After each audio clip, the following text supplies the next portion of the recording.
డీలిమిటేషన్పై ఒకవైపు దక్షిణాది రాష్ట్రాల సమావేశం జరుగుతుండగా మరోవైపు ఇదే అంశంపై మాజీ ముఖ్యమంత్రి వైసీపీ అధినేత Jaganmohan Reddy, PCC chief YS Sharmila Reddy స్పందించారు.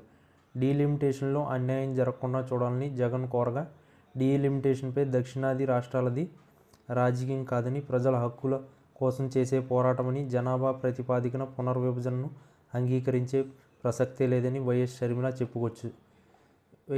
చెప్పుకొచ్చారు. డీలిమిటేషన్పై ప్రధాని నరేంద్ర మోడీకి జగన్ లేఖ రాశారు.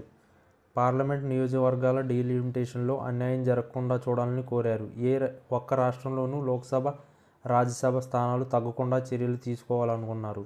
జగన్మోహన్ రెడ్డి ఆదేశం మేరకు డీఎంకే పార్టీ నాయకులకు వైఎస్ఆర్సీపీ పార్లమెంటరీ లీడర్ వి.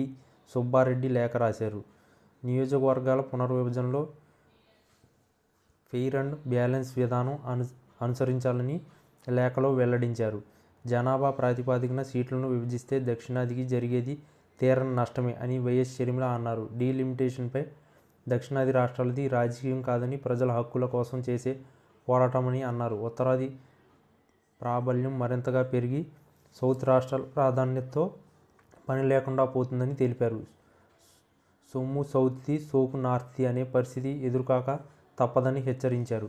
డీలిమిటేషన్ పేరుతో లిమిటేషన్ ఫర్ సౌత్లా చేస్తామంటే ఊరుకునేది లేదని స్పష్టం చేశారు. జనాభా ప్రాతిపదికన పునర్విభజనను అంగీకరించే ప్రసక్తే లేదన్నారు. కేంద్ర ప్రభుత్వం ప్రస్తుత విధానంతో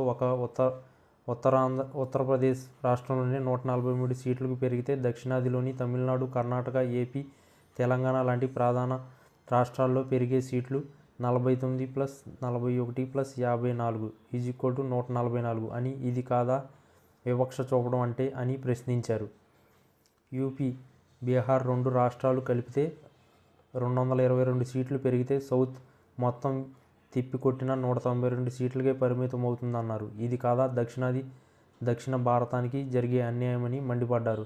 డీలిమిటేషన్పై దక్షిణాది రాష్ట్రాల పోరాటానికి ఆంధ్రప్రదేశ్ కాంగ్రెస్ పార్టీ సంపూర్ణ మద్దతు ప్రకటిస్తుందని తెలిపారు.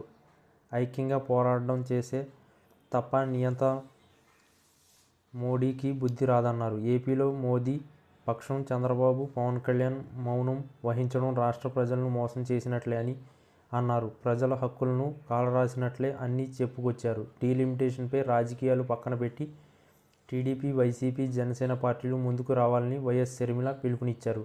కాగా పార్లమెంట్ నియోజకవర్గాల పునర్విభజనపై చెన్నై, దక్షిణాది రాష్ట్రాలు సమావేశమయ్యాయి. తమిళనాడు ముఖ్యమంత్రి స్టాలిన్ అధ్యక్షతన జరుగుతున్న ఈ సమావేశంలో దక్షిణాది రాష్ట్రాల ముఖ్యమంత్రులు, ప్రతిపక్ష నేతలు తరలివచ్చారు. ఈ సమావేశానికి తెలంగాణ నుంచి సీఎం రేవంత్ రెడ్డి, పీసీసీ అధ్యక్షుడు Mahesh Goud, BRS working president KTR, మాజీ మంత్రులు నిరంజన్ రెడ్డి, జగదీష్ రెడ్డి హాజరయ్యారు.